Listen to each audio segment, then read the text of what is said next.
good iron to the links. It's time for KGNS Sports.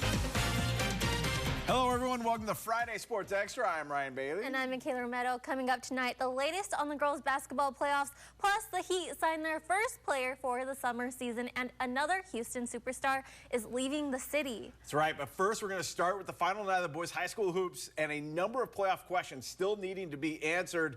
We're going to kick off our highlights inside the Mustangs gym. Nixon taking on United South. The Panthers needing a win for a share of the district title. Late in the third quarter, Nixon coming up with a steal. Ricky Ramos hitting Brian Garcia in stride for the Lamp. The home team up by 5.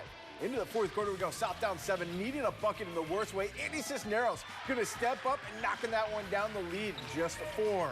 Or shaping up to be a good one down the stretch. Under 6 minutes to go. Ramos driving right past his man for the Lamp. The lead is at 6 for Nixon. Under 3 minutes to go now. The Mustang lead at 4, but not for long. Carlos Lopez had already missed a 3 on the possession. They got the offensive rebound. He's not going to miss again.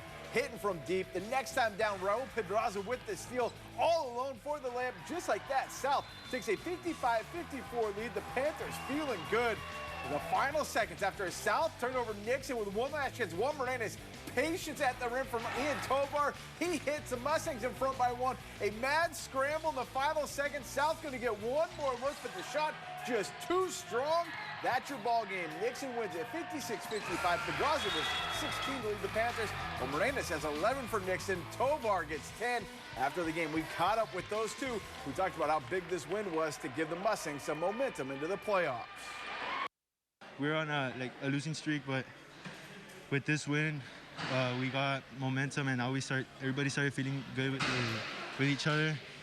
We started trusting each other. We got more chemistry.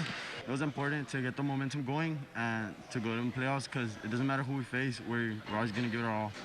Our chemistry is getting better, and we're ready for playoffs. In high school, we had the battle of the Toros and the Toros and the Tigers. Sorry, we'll get to that one. There we go. Okay, yeah, over at Martin High School, we had the battle of the Toros and the Tigers. In the first half, Seguro only by 1 point behind the Tigers, Abel Segovia with an easy 2, but then after that, the first half, the Tigers picking up the speed, and Chris Martinez driving all the way down the court, hitting the glass with the easy layup. Just like that, 2 of 25 points for Martinez for the night, and we have Ledesma with the ball and dishing it out to AJ Valdez with one of the many threes. The Toros are working hard, but that halftime talk got the Tigers hustling. Valdez, again, knocking in those points for Martin by the end. AJ making 14 points for the night. He was a top scorer in tonight's game, along with Chris Martinez with 25, Elijah Becker with 15. The Tigers were able to pull away from the Toros, topping Seguro by a 10-point lead, 61-51. We spoke to the seniors and how they felt about today's game, and they feel great despite the season's circumstances with COVID.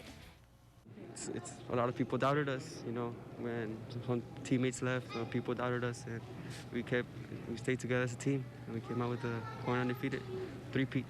It was a blessing. It was super good. Even throughout the COVID thing, we did good as a team, but we're now looking forward to playoffs. Tigers ending tonight's game undefeated in their district, and after their game, they took turns cutting the net and celebrating. Of course, AJ Valdez, yes. We want to get that right. Make sure to get it right. We know Grandma's watching. We finish off our highlights over at United, where there was a lot of orange with the Longhorns hosting Eagle Pass. Second quarter, the home team with the lead, but not by much. Nicholas Cruz, the catch and shoot from the baseline, make it 16-9. Couple possessions later, the Eagles have the lead down to just 3. United working ball, and Carlos Puerto hitting from deep, and he's not done. About 30 seconds later, more from Longhorn sharpshooter, stepping into this triple from a good step behind the line. Heating up is he, 22-14 Longhorns. The very next trip down, Cruz working the offensive boards, the putback and the foul. Part of a 3-point play. United was stretching lead out to 20 before the halftime break. The Longhorns win this one with ease, 75-42 behind 26 from Puerto. After this win with South's loss, it's United and Alexander that finished tied for the District 36A crown. Checking out the girls' playoff scores, a heartbreaker for the United South ladies. They fall at the hands of Warren, 56-54, despite 22 points from Angela Lopez. Another 12 for Millie Hernandez. The news not much better for Alexander. They, too, go down to the wire, but come out on the wrong end of a 54-51 final against Harlan. Sophie Villalobos leads the way with 17 points, while Kayla Herrera has 11. Congrats, though, to both those teams on great seasons. A tough way to end it against good San Antonio squad. We're back and switching gears and kicking it to soccer. The weather may be cold, but the Laredo Heat is getting fired up to kick off their season today. They just announced their first player who signed. Adrian Yepes from Hillmar, California, committing to the red and black jersey. Yepes was a standout midfielder at California State University, leading the Warriors as team captain for the past 2 years. He also played club soccer with the San Jose Earthquakes, where he helped lead the team to success, becoming the West Region champion and state runner-up twice. Yepes is excited to head south for his new adventure, getting to do what he loves most. I think one thing that I'm most excited about is making memories. I'm that type of player that gets along with everyone on and off the field, so I'm ready to make some great memories. That's what I'm best looking forward to. Me and my teammates, me and the staff, me and the people in Laredo, and ready to make some great memories. Head coach John Powell says Adrian will be a great addition to the team and bring a dynamic playing style that will lead the organization in the right direction. Well, it might not feel like baseball weather, but that wasn't stopping TAMU from getting in a double dip with Tyler University today. Top of the third, where he picking up no score. Pitchers duel, and the defense helping out. Erwin Gutierrez of the Valley, the slick play at short. We remain as scoreless. Bottom of the third, Gutierrez trying to get it done at the plate as well, laying down the bunt. The Patriots going to hope this one rolls foul, but it doesn't. Nice leadoff bunt single. Couple batters later, 2 outs out. Gutierrez on second. Brett Holsley at the dish. He's going down the left field line. This is going to break up the scoreless game.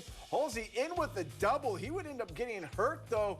The next man going to go down swinging to end the rallies. It looked like the Dust Devils might take this one. A late rally by the Patriots gives them the victory in game one, 6-2.